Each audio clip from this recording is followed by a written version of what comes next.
যেখানে প্রতিদিন একটি ডিম খাওয়া দরকার, সেখানে বছরে একজন মানুষ গড়ে ১৩৫টি ডিম খেতে পারেন। মুরগির মাংস খেতে পারেন মাত্র ৭.৫ কেজি, যা প্রয়োজনের তুলনায় কম। ১৭ কোটি জনসংখ্যার বাংলাদেশে আমিষের এই ক্রমবর্ধমান চাহিদা মেটাতে ক্রমেই বড় হচ্ছে দেশের পোল্ট্রি খাত।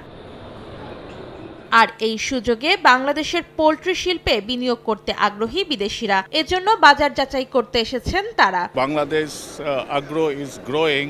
It's a good opportunity for us to contribute from our side to Bangladesh with our products and our research and development in terms of sustainability, in offering sustainable solutions, additives that could help our industry and also the farmers producing livestock. শনিবার শেষ হওয়া ৩ দিনব্যাপী আয়োজিত ১৩তম আন্তর্জাতিক poultry শোতে শুধু বিদেশিরা যেমন এসেছেন বাজার খুঁজতে, তেমনি আসেন দেশীয় উদ্যোক্তারাও। পোল্ট্রি মেলাতে আসার ফলে আসলে পোল্ট্রি ইন্ডাস্ট্রিতে যে কোম্পানিগুলো অপারেশন করতেছে এবং যে নতুন প্রযুক্তির আগমন ঘটতেছে সেটা সম্পর্কে আমরা জানতে পারলাম।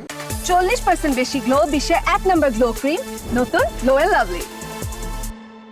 পোল্ট্রি সেক্টরটাতে আমার মতো হাজারো যুবক আছে, দেশে উদ্যোক্তা, খুব ক্ষুদে উদ্যোক্তা, যারা অল্প সময়ে ডে বাই ডে ইনক্রিজ করতেছে।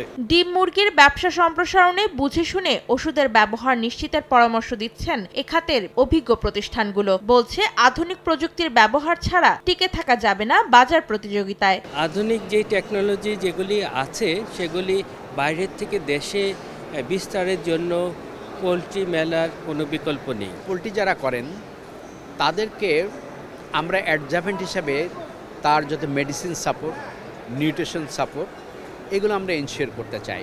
দেখা গেছে যে বিদেশ থেকে ইম্পোর্টেড যে ভ্যাকসিনগুলো ছিল এগুলোর উপরেই মোটামুটি ডিপেন্ডেন্ট ছিল, কিন্তু কামিং ডেজে কিছু উদ্যোক্তা, কিছু কোম্পানি যারা বাংলাদেশে লোকাল সার্কুলেটিং মাইক্রো অর্গানিজম থেকে সিড ডেভেলপ করে ভ্যাকসিন ডেভেলপ করেছে, বিধায় কিন্তু এখন দেশীয় যে চাহিদা সেটা দেশীয় ভ্যাকসিন দিয়েই কিছুটা পূরণ হচ্ছে। World poultry science association Bangladesh শাখা ও বাংলাদেশ পোল্ট্রি ইন্ডাস্ট্রি সেন্ট্রাল কাউন্সিলের উদ্যোগে এবারের পোল্ট্রি শোতে অংশ নেয় ২৭ দেশের ২ শতাধিক প্রতিষ্ঠান।